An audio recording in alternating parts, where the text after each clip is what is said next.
Hi guys, it's Miss Amber here again for the English 11 live lesson. It doesn't look like there's anyone here right now with questions, so I'm just gonna dive in and get started working on the second lesson for English 11A. So I'm gonna go ahead and share my screen. And we're just gonna scroll down to the American Indian Voice, which is the second lesson, and go ahead and get started. Okay, I'm gonna get started with slide number 5 because that's where the lesson begins, and we only have a half an hour, and this lesson is pretty long. It's 38 slides, so we're gonna get as far as we can today. So this lesson starts off explaining what creation stories are. So it's basically a narrative. Narrative is a word for story. So whenever you see the word narrative, you should think story. It's a story that explains the origins of existence according to the traditions and understandings of a culture or religion. All creation stories centered around the many origins of existence in some way. So some stories begin with the creation of humans, and others start with Earth being made first. And sometimes they start with the universe being made and then the Earth. So regardless of what the starting point is, they're about beginnings, how life began, how the universe began. So they start off with giving you different types of creation stories. So these are just going to be a list of the different types of creation stories that exist and the different parts that make them the type of creation story that they are. So anything that's listing what's in that type of story, you should have in your notes. There are going to be direct questions on the mastery test that ask you, well, if a story has this, this, and this, what type of creation story is it? And you're going to have to answer. So these ex nihilo stories, that is Latin for from nothing. And it's pretty much what the label is on the tin. It's about life being created from nothing. And usually these type of stories tell you about the creation of all of existence, not just Earth or humanity. And then they tell you that the creative force, so the person or being that's making the world, is usually one all-powerful deity. And since it's just one deity, usually this category, it says here, is associated with monotheistic or single deity. So deity is another word for God or being that's as powerful as a God. So whenever you see deity, that's what you should think of, a God. Mono is a prefix that means one. And theism is basically religion or belief in a God. So monotheistic means one God belief. So single deity religions are religions that only believe in just one God. And they give you the Christian tradition example. Not all religions only have one God, so they have to label it this way when they list it as like a requirement for the ex nihilo story. So they give you the example of God creating the heavens and earth from the Bible, which most people are familiar with. So that's the category of story that fits in. There was nothing, and then a very powerful being, in this case, God, in terms of the Christian religion and Judaic religion, made the universe and the earth. And then they give you an excerpt from there. So that's what makes it monotheistic, and monotheistic beliefs is part of the ex nihilo stories. Usually that's the case. According to the text, the moment, for example, when God made the heavens and the earth, marked the creation of everything, which implies that nothing else existed up until that moment. The second type here is world parent. So the world parent creation stories, they describe creation resulting from the forming or breaking of a union between two powerful forces. So the idea is, in terms of parents, you have two parents, and those forces they come together. And oh, hello, hi. Let me pause for a moment since I've got somebody coming in.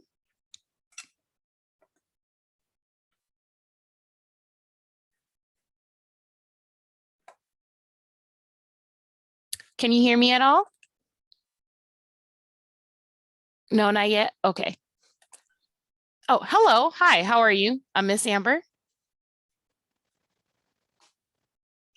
Right now, I'm just going over the American Indian voice lesson from English 11A. I've gone over the last couple slides. I can go over them again if you need to, but if not, I'm just going to continue on. I'm just trying to summarize things and put them in a way that's easy to understand. If you have questions about another lesson and you want me to answer those, I can also put that in there. But if you're just here for the ride to see what I'm covering, that's fine too. I see you in the chat. Did you have any questions about lessons you were working on, or do you just want to sit and listen while I'm going through this? Okay, all right, cool. So I'll just continue. Okay, so just starting from the top, the world parent type of creation story is the second type of story. It involves two parent forces that are coming together to create the world, basically. So usually these are formless energies or ancient gods. And often the world parents are sky, which is considered the father figure, and earth, which is considered the mother figure. They give you the example of the Zuni, a Southwestern American Indian tribe. They give you a story that's in the world parent category. Usually the earth mother and sky father coming together is what creates a life.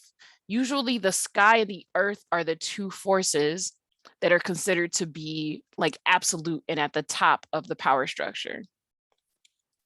And then when they break apart, that's when the world and the heavens start. So they create life with their union, and then they break apart to be what they are supposed to be, which is the sky and the earth that everyone is living on. And they support life by being in those roles. The next category is earth diver. So earth diver stories are just a tiny bit different than the other two. Pretty much instead of being born out of nothing, or being the result of two beings coming together, earth diver stories are about the world being submerged in water and a being or character having to dive into the water to bring up mud or sand that creates the world. What makes this type of story different from the others is that usually in the other types of stories, you will have characters that are more or less human-like. Usually in the earth diver stories, you have animal characters that dive into the sea and bring up mud or sand to make the earth. This last section, this last kind of story, is emergence. So in emergent stories, another world basically is underneath ours. So life from another world either climbs up or comes from another realm or dimension into this world, which leads to the creation and settling of Earth. So usually in these stories, the Earth is already formed, it exists, and the characters in the stories know it exists. But it's uninhabited, it's empty. There's no life existing on Earth. And there is this type of story is very common in American Indian traditions. And they give you the example here of the Apache creation story. I'm not going to go through the excerpt with you. There are a couple questions that you get asked about this. So you should make sure that you actually read it and go through it. They give you a little summary here. The story begins with the future inhabitants of the earth in the underworld. And the sun finds the portal to leave and leads everyone into the other world, which is Earth. And then they populate the Earth. And there is a video about this story on this next screen. So I'm not going to play it. It's almost 6 minutes long, but make sure you take your time to read through this. So they give you a comparison on slide 12 about about the Earth Diver story and the different sections of it that make it an Earth Diver story.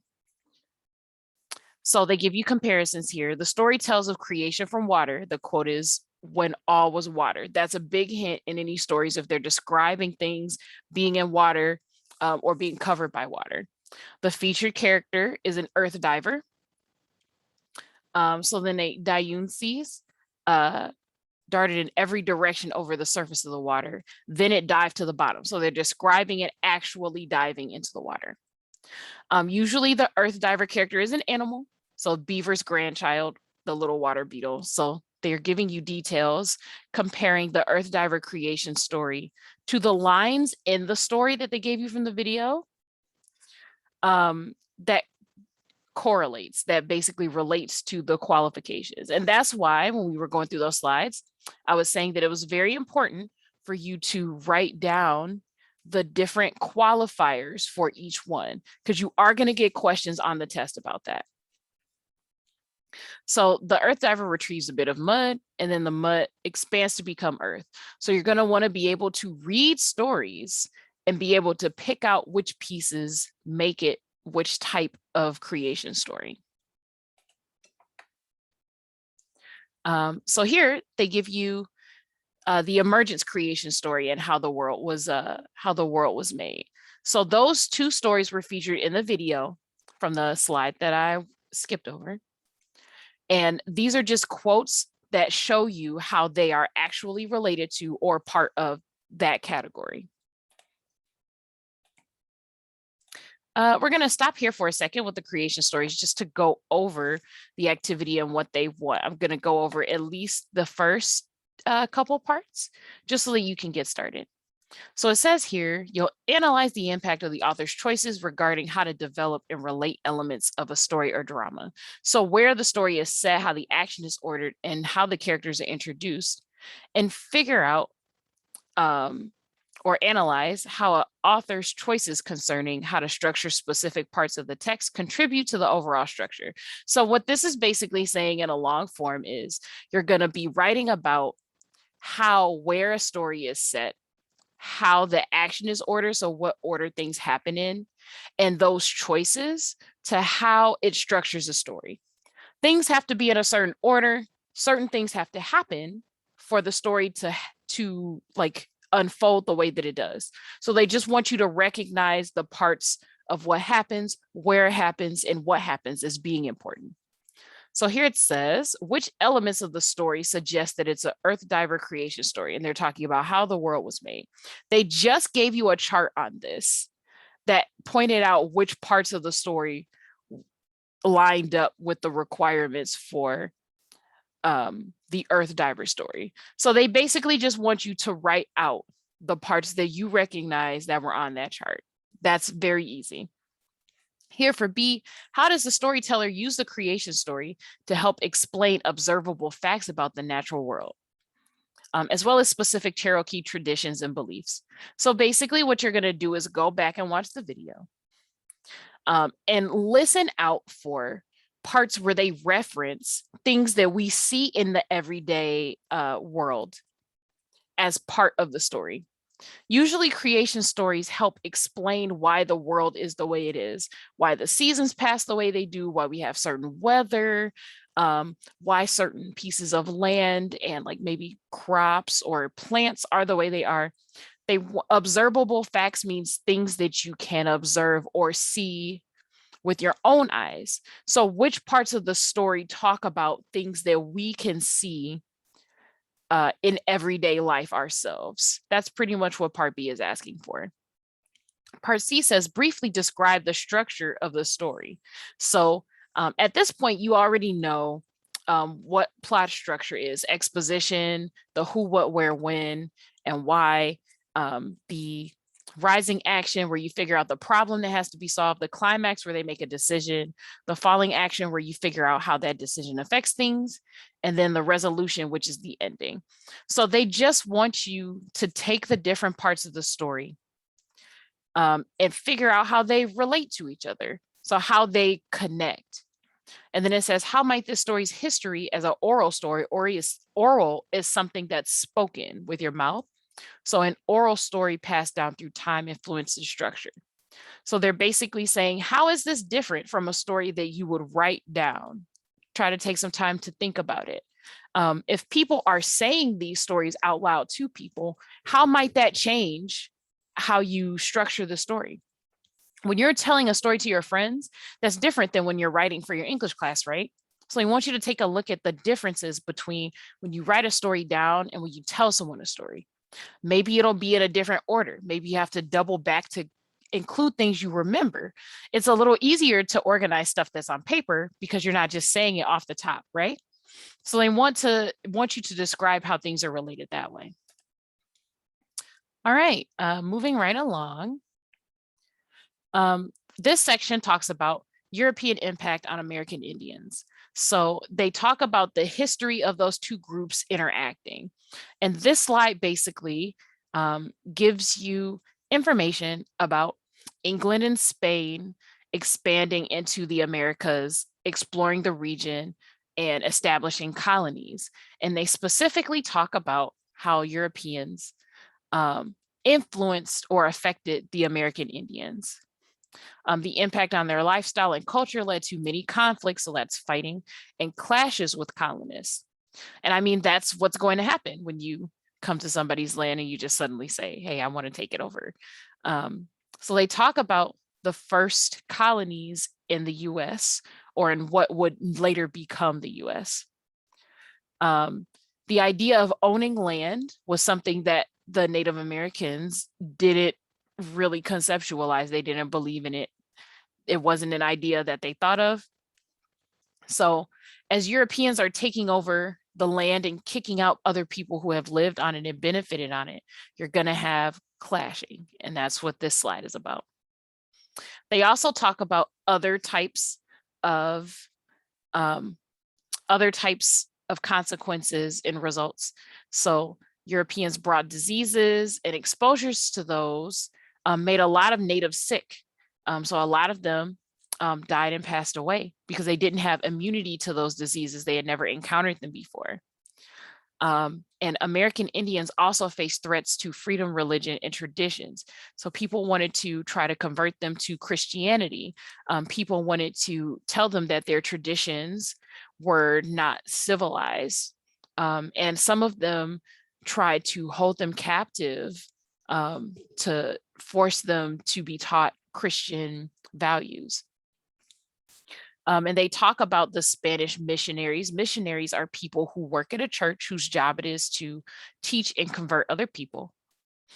What they wanted from people in the American Southwest in particular. So the American Southwest leading down into Mexico and Central America, the Spanish wanted gold and resources from those lands. So when they went there and didn't find as much as they wanted, they started stealing the land and forcing the natives to work.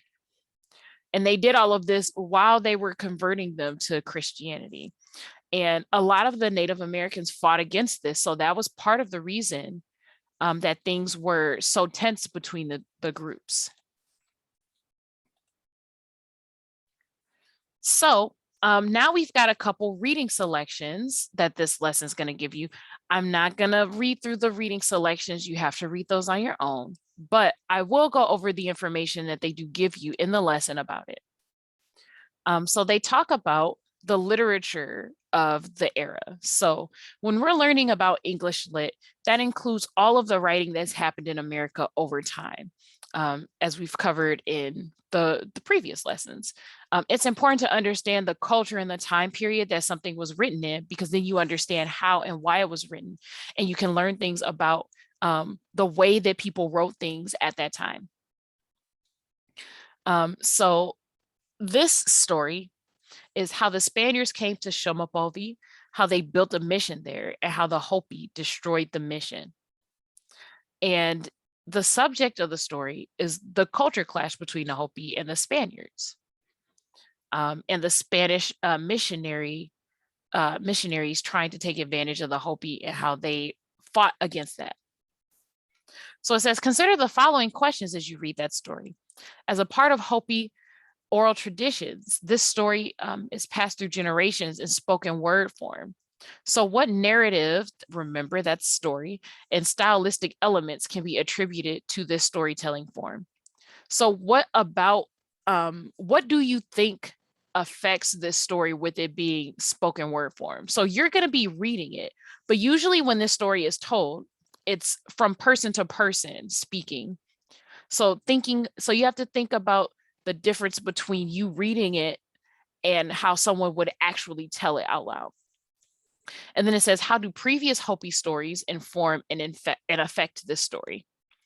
There are going to be a couple references to things from other Hopi stories in this one. So they just want you to be mindful of the fact that this is going to reference other Hopi stories because they build on those references. And then it says, what culturally driven misunderstandings occur between the Hopi and the Spaniards? So just where do they miscommunicate? Where do they not understand each other?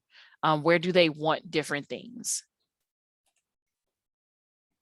So then they give you the analysis here.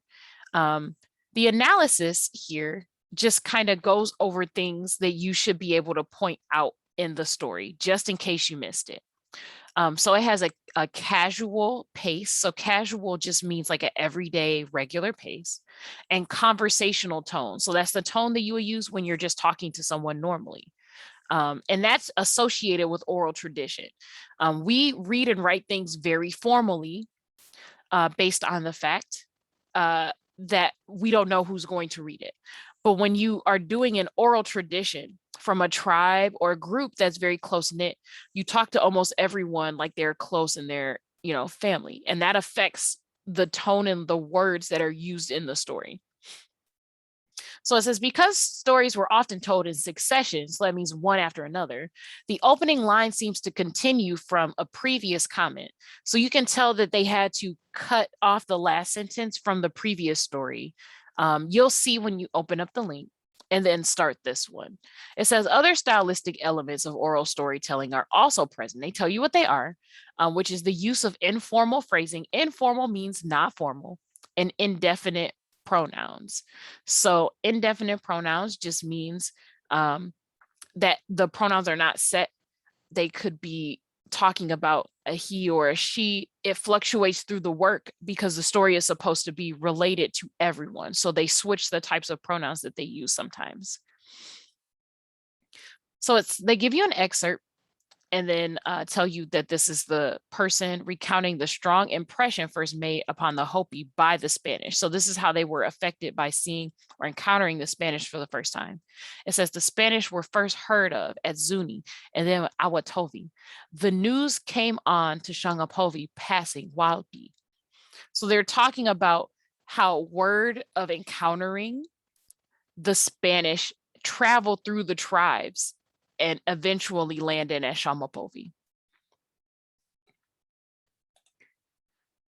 So then they talk about things that are assumed, right? Because the Hopi had never encountered Europeans, they assumed that the Spaniards followed traditions similar to their own, and they reacted with both curiosity and fear because these were people that had never been seen before.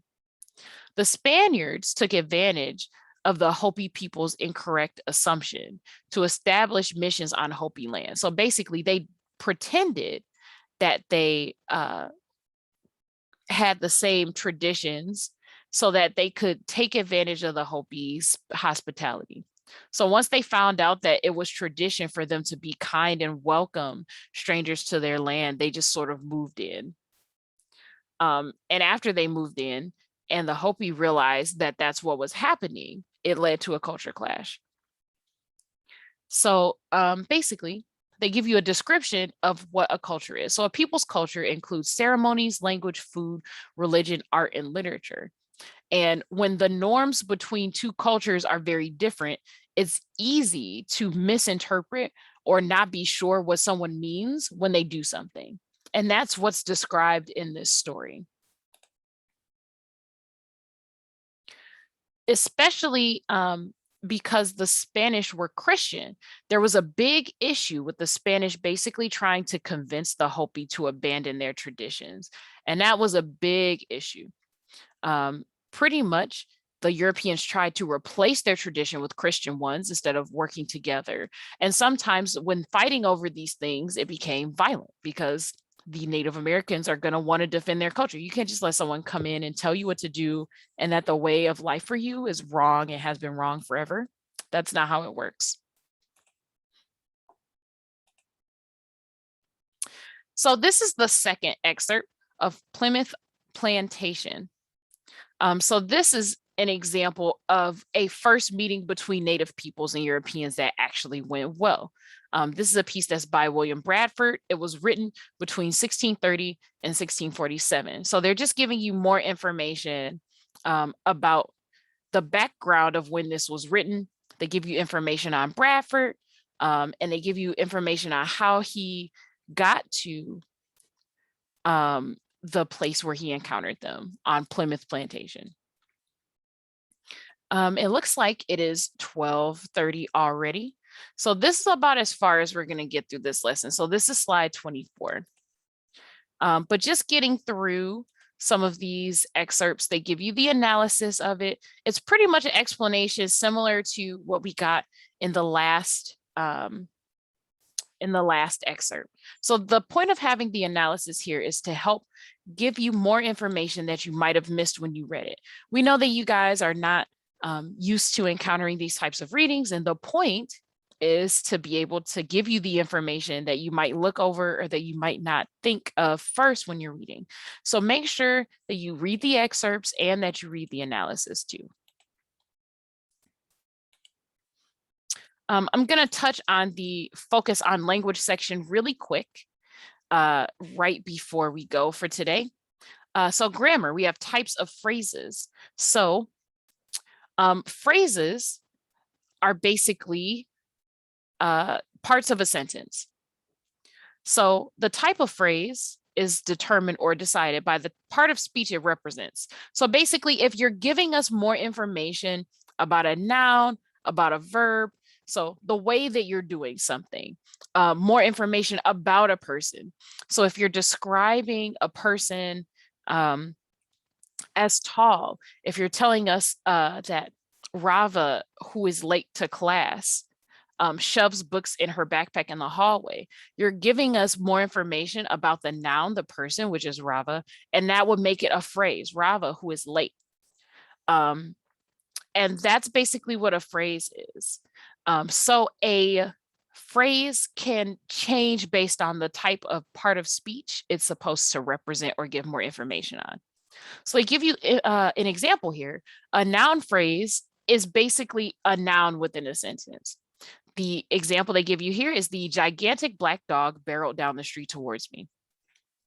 They are adding more information about the black dog and telling you that it is gigantic. It's gigantic and black. So since they're giving you those descriptors to add to the noun, it's a noun phrase. A noun is just a single word, sometimes maybe two words, that is a name or a title that refers to a person, place, or thing.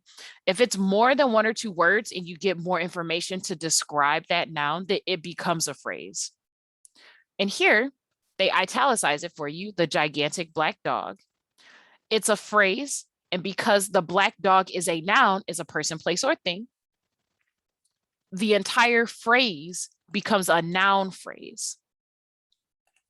So it says one way to identify a noun phrase is to replace the phrase with just the noun. So if you could replace all of this with the dog, right? So we know that a dog is a person, place, or thing. It has to be a noun. So if the sentence still makes sense after you replace it, that means all the other information that they give you about that dog is part of the noun phrase. And they do the same thing with verbs here.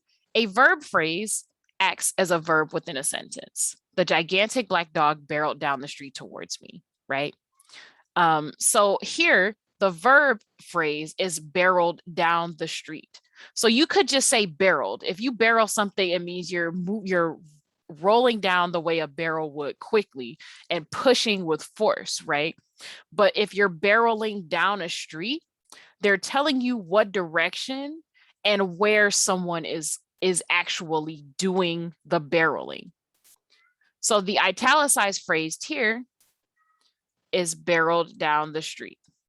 Just like with noun phrases, if the sentence makes sense after you replace the phrase with just the verb, then it's a verb phrase. So we have the gigantic black dog barreled towards me, which works. But since we have those extra words up here giving us more information about the verb, which is the action that's happening, it's a verb phrase. And it's the same thing with other types of parts of speech. The prepositional phrase. So a preposition describes what position you are in. So think of the word preposition, right? We have the words pre at the beginning and position. A position is where you are. So a preposition is a word that describes where something is in a sentence. If you are above the car, then that's a preposition. It's describing where you are. If you are below or under a bed, that describes where you are. So that's a preposition. But you can give more information about where someone is or what they're headed towards too.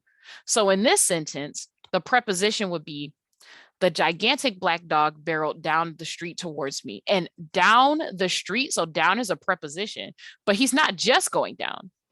He's barreling down the street. They tell you what the dog is barreling down. So that would be a prepositional phrase. And yet again, if you can replace it with just the single word preposition, then that tells you that it's a prepositional phrase. So the gigantic black dog barreled down towards me. You didn't have to describe down the street, but they did.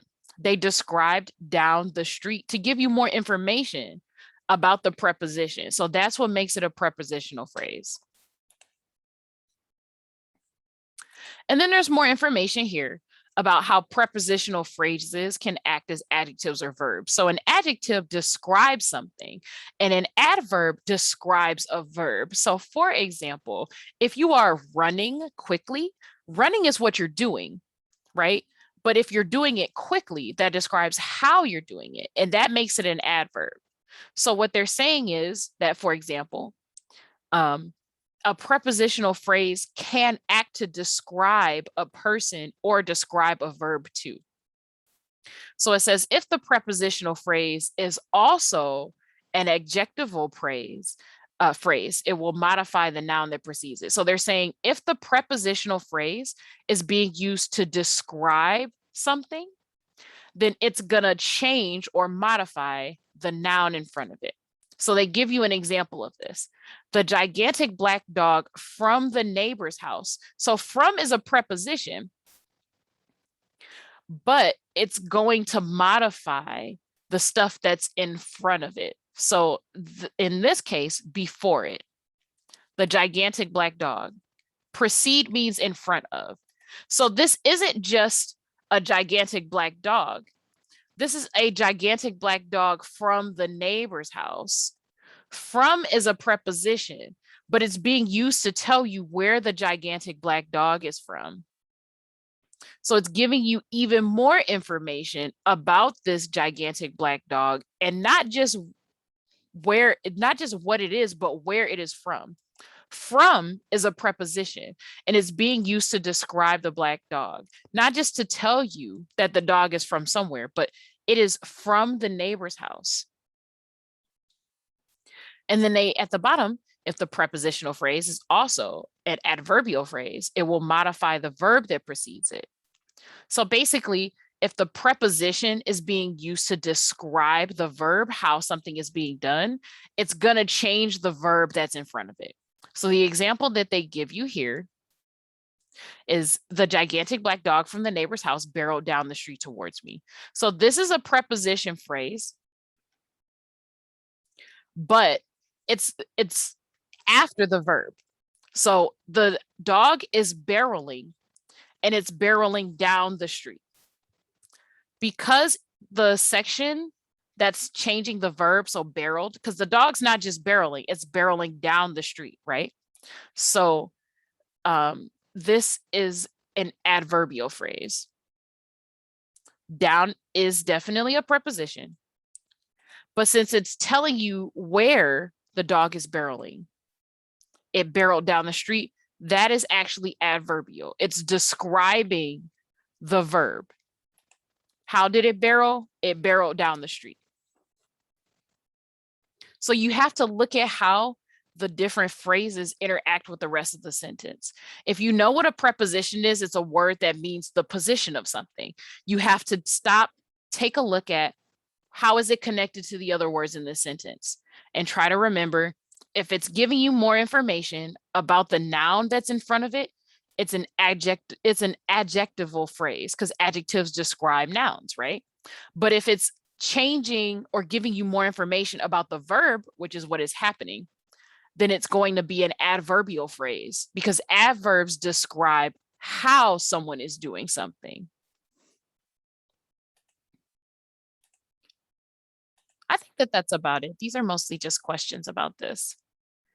Okay, so we'll consider that done for today. I went over just a little more, but I wanted to make sure that I got the lesson in. If you are concerned about any of the resources and how they loop into this, there is definitely, actually, let me just go straight to the concept summaries. There is a section in English 11A that is very specifically about phrases. So you can go here to this lesson and open this up if you want to see the examples again. Alrighty, I'm going to stop sharing for now because I'm a little late for the 11B lesson. So this is Miss Amber signing off, and good luck with your English classes.